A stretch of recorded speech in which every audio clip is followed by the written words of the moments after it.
Bonjour, j'espère que vous allez bien. On se retrouve aujourd'hui pour une nouvelle interview et on n'est pas avec n'importe qui, on est avec...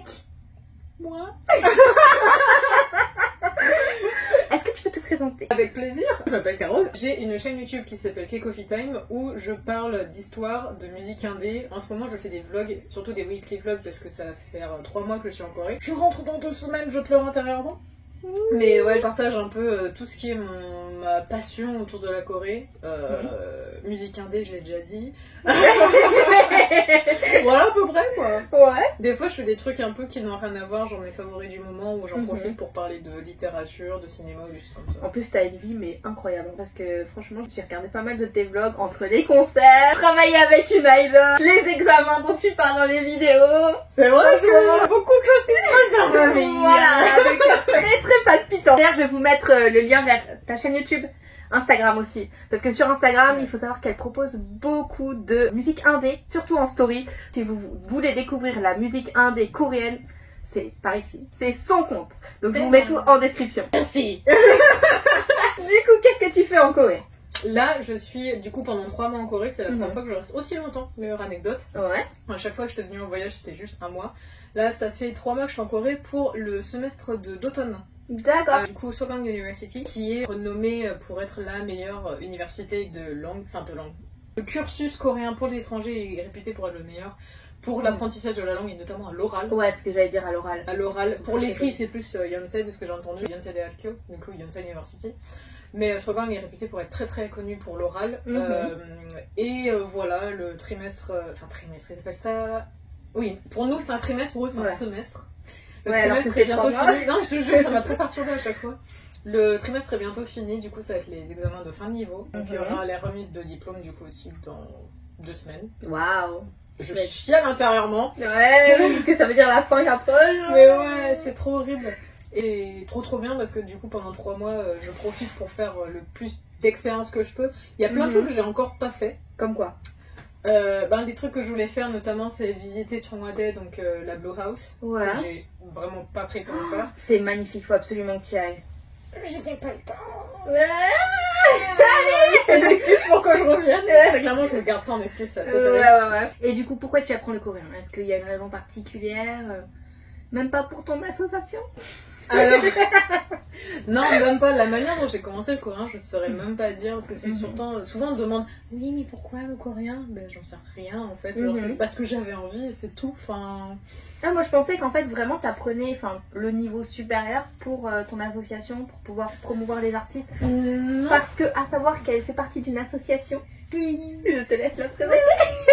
Ouais, je suis vice-présidente du coup de l'association Mindful Prod que ma copine Julie a créé du coup cette année où c'est le but c'est de faire des tournées en fait, tournées d'artistes, que ce soit musique mais aussi genre rien à voir littérature, tatou artiste, des choses comme ça. Faire des tournées en Europe parce que on s'est vite rendu compte que le marché européen est très curieux et très demandant du coup d'artistes coréens en tout genre, coréens et coréennes, mais que c'est à des prix exorbitants.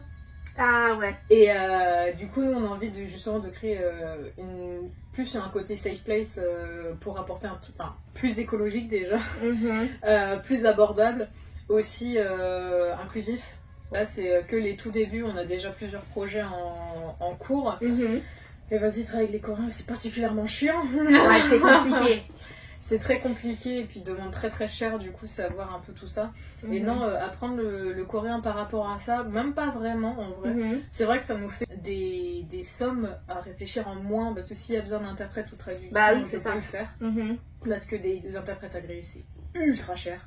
C'est vraiment très cher. Et peut-être pour contacter les artistes aussi, du coup c'est plus facile si t'as un bon niveau de coréen. Ouais, ça c'est très clairement clair. Très clairement clair. Il y a plein de gens n'empêche qui disent que se faire des amis coréens ou coréennes c'est très compliqué. En fait, j'ai envie de dire pas tellement. Parce que je parle coréen et j'ai pas trop de difficultés à me faire de vrais potes coréens. C'est-à-dire qu'au début, c'est vrai qu'ils restent distants, mais au fur et à mesure, tu les vois plusieurs fois, et puis ils commencent vraiment à s'ouvrir, et quand ils te parlent de trucs ultra perso, là tu te dis, ok, je suis rentrée dans la sphère amicale vraiment proche. Mais quand on parle la langue, très clairement, ça roule sur des roulettes. Ouais, c'est comme partout, hein. Si on va en France, ça peut être difficile de se faire des amis en vrai. C'est ça. Bah surtout ouais, quand t'arrives dans une ville, quand t'es seul tout, t'arrives dans une grande ville, très clairement c'est une galère à se faire des amis au début quoi. Et surtout quand t'as un certain âge, je trouve. Ouais, aussi. Quelle ville tu recommanderais à une personne qui vient en Corée pour la première fois? J'ai pas fait toutes les villes de Corée, ouais. Du coup Séoul ça me paraît logique parce que c'est la capitale, mais réduire la Corée du Sud à Séoul, je trouve que c'est une mauvaise idée. Comme les gens penseraient que Paris c'est la France. Bah non, moi ça me saoule d'entendre ça, étant bretonne, voilà, ça me saoule. Mais non, je crois que c'était dans une de tes anciennes interviews que t'as fait, que je sais plus comment il s'appelle, le jeune homme qui parle d'histoire et qui est pas qui est francophone, voilà, avec Ali. Il parlait de Kyungju si je dis pas de bêtises. Ouais, Kyungju. Moi je le recommande de ouf Kyungju aussi, parce que je la trouve super, enfin c'est une ville qui est super jolie, hyper intéressante niveau historique par rapport à Sheila, il a déjà expliqué. Et juste la verdure quoi, c'est trop beau. Ah, c'est magnifique. Et pour autant, moi je suis plus une personne de la mer, genre Busan dans mon kokoro parce que j'adore genre phaser devant la mer, c'est tout. Mais pour autant, non, énorme coup de cœur sur Kyungju, j'y suis allée qu'une seule fois en 2019, mais ça m'a laissé un souvenir, j'étais en mode trop beau quoi. Pareil, t'as le musée national, tu sais, de Séoul. Oui. Enfin, musée, oui. Le tout grand, national de Corée. Celui-là, où très clairement, moi je m'ennuie un peu parce que c'est pas la période que j'aime bien. Un peu plus. Mais pour autant, les objets qui sont exposés à celui de Kyungju, je trouve sont beaucoup plus jolis. Ouais. Parce que du coup, ça rappelle du coup la dynastie Shilla, etc. Et je trouve que c'est, par exemple, l'orfèvrerie est bien plus belle et bien plus intéressante dans ce coin-là de la Corée en fait. J'ai pas fait les autres villes. Je pense que si je fais un jour toute la côte littorale, il y a des chances que je tombe amoureuse d'une ville, mais pour l'instant, ça vient en jeu quoi. Moi, c'est ce que j'aime bien, c'est dans le sud. Si je peux te recommander la région de Jeollanam-do, donc la Jeolla du Sud. Ouais. C'est ma région de cœur. Ouais, j'y suis allée encore la semaine dernière. D'accord, ok. Oh bien. Et quel est ton plat coréen préféré? Ça pas très original, mais j'adore le kimchi bokkeumbap. Donc le riz frit au kimchi. Bah, il n'y a pas beaucoup de gens qui le sortent en plat préféré, ouais. Bah, le truc, c'est que c'est super simple à faire. Un peu comme le bibimbap. Ouais. Tu mélanges un peu tout. Ouais, non, j'avoue que le bibimbap, alors j'ai pas envie de dire que j'aime pas, mais je trouve ça surcodé de fou. Pareil. Et il y a juste deux bibimbap, j'ai des conneries, deux bibimbap qui m'ont vraiment retourné le cerveau, tellement ils étaient incroyables. Aucune idée des adresses. Je pense que mais il y en a un aussi. Il y en a un à Hapjeong qui est planqué sous une sorte de tente où t'as dans mes souvenirs, t'as une entrée avec une tente, tu passais derrière et t'as une bibimbap place, t'as un endroit pour de bibimbap. Je pense que ça n'existe même plus. Et il y a des chances que ça n'existe plus. De toute façon, ça change tellement. Et il y en avait un autre à Bukchon qui était tenu par une petite vieille qui parlait français. Ça n'avait aucun sens d'ailleurs. Tu dis ouais, c'est rare. Je pense que soit ça, il y a des chances que soit ça a fermé, soit la petite vieille soit morte. J'espère pas, mais il y a des chances tellement elle est vieille. Mais incroyable. Mais c'est les deux seuls bibimbap où je me suis dit, ok, là il y a une valeur ajoutée. Mais c'était des bibimbap normaux ou c'est des non, il y avait des bibimbap un peu. Voilà. Il y avait genre des aliments qui faisaient que c'était plus intéressant gustativement parlant, tu vois. D'accord, ouais, parce que moi en fait, il y en a deux que j'adore. Il y en a un, tu risques d'être complètement choqué. Le premier, c'est le. Allez, on va commencer par le plus soft. C'est celui à l'oursin. Ok. C'est incroyable parce que l'oursin, ça rajoute comme une crème en fait. Ça fait une texture. Non, c'est trop. Ok. Trop. Mais en fait, pour en manger, il faut aller à Namé, donc c'est dans le sud de la Corée. Et le deuxième, alors là, accroche-toi. Hein, parce que ça, je ne pensais pas aimer. T'es prête? Ouais. C'est le bibimbap à la fraise. Ah, je savais que t'allais faire cette recette. Le bibimbap à la fraise, c'est trop bon. Hein? Ouais. Je comprends parce que j'ai vu ça en cours, hein. La culture du Koeshik, donc cette combinaison, c'est comme le mix and twist de Nofal et Karieto. En Corée, c'est des professionnels. Ah, complètement. Ah, tu peux mélanger tout. Non, en fait, il y a un festival, c'est le festival de la fraise en Corée. Ok.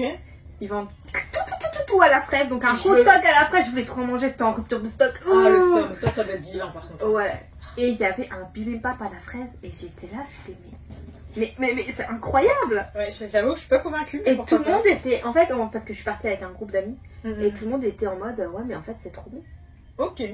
Alors ça fait vraiment l'unanimité. Genre, on était comme toi au début, tu vois, on était là, mais c'est quoi de la fraise avec du bœuf et des légumes?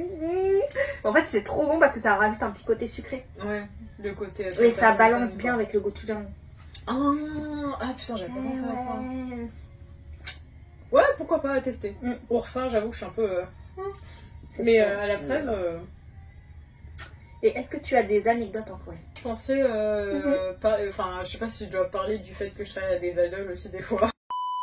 Bon, alors c'est moi la Jenny du montage et je me suis dit qu'en fait la vidéo allait être trop longue si je la faisais en une seule partie. Du coup, ce que je vais faire, c'est que là, vous avez vu la partie 1 et la partie 2 avec toutes les anecdotes de Carole sortira dimanche prochain à 20 h sur ma chaîne YouTube. Et petit secret entre nous, franchement, ces anecdotes, elles sont top. Il y a une idole et d'autres choses un peu plus croustillantes. Comme d'habitude, si tu as aimé la vidéo, n'hésite pas à la liker, à la partager et à t'abonner à la chaîne. Et moi, je te dis à la semaine prochaine pour une nouvelle vidéo en direct de Corée du Sud. Bye!